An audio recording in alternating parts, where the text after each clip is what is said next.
Hello, world, and welcome to the Common Sense Man's News and Talk Show here on this Friday. Happy Friday, May 3rd, 2019. It's a show where we discuss news from different news sources via the internet, discuss them in a common sense way, trying to bring the left and the right a little bit more together on, well, just about everything you think of. Brought to you by Eric Salas.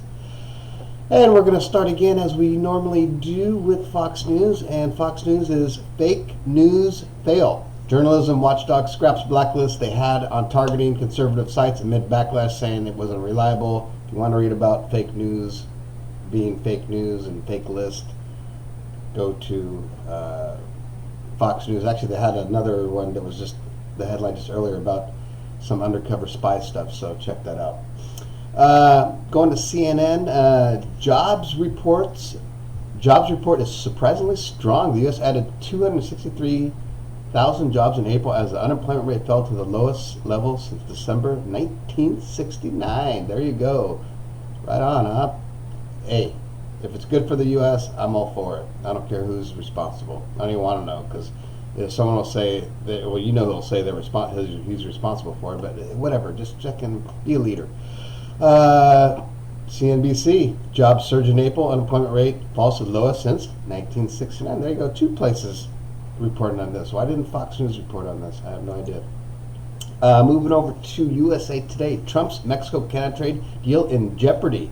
They are not going to pass this deal unless Trump lifts these ridiculous tariffs they have on Canada and Mexico per the Congress there. So there you go. They're kind of butting heads with all these tariffs and stuff. I don't know how you feel about them, but I know I felt the direct effect from when I was going to buy my electric bike. It went up $200 at my cost, my expense. So that was a cost put to the American people, which I am American, born and raised. So I didn't like that. So I don't know how these tariffs work, but I felt it. So there you go. And I didn't buy it. Luckily I got right in before. Moving over to the BBC, powerful cyclone slams into Indian coast. More than 1 million people shelter from Cyclone Fani, one of the nation's most powerful storms in years. So hopefully that all goes good in India. If you want to read about that, it's on the BBC. Moving over to MSNBC, a terrible number.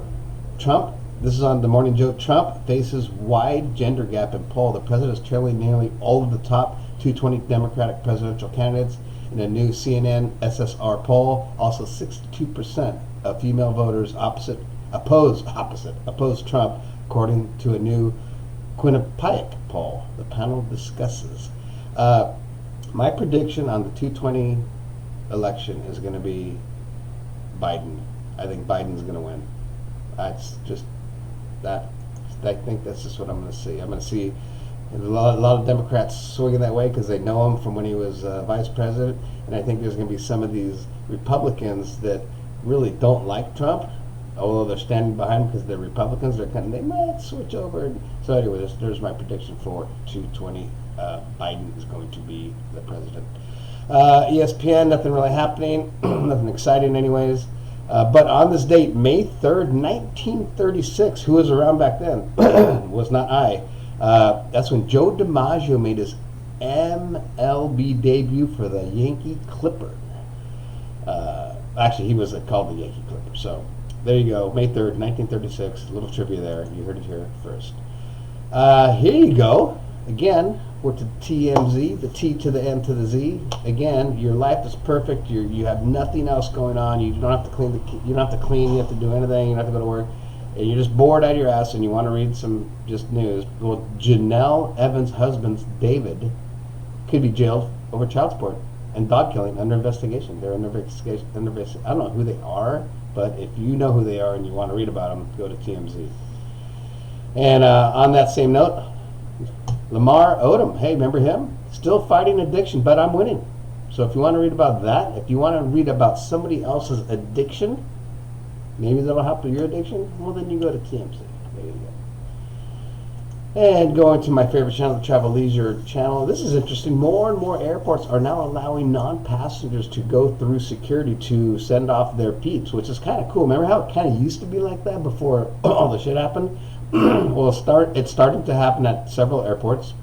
With, of course, there's little minor contingency type things. But Tampa International Airport, Pittsburgh International Airport, and Seattle-Tacoma Airport are now starting to allow that with restrictions. There are definitely some restrictions, but I think that was kind of cool news. Because then your peeps can not just drop you off, they go in there with you, have a brewski while you're ready to get on the plane. I thought that'd be cool.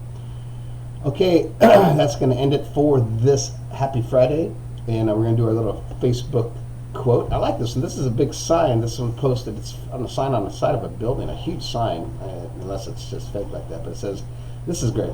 The one who plants trees, knowing that he will never sit in their shade, has started to understand the meaning of life. That's deep. That's deep shit.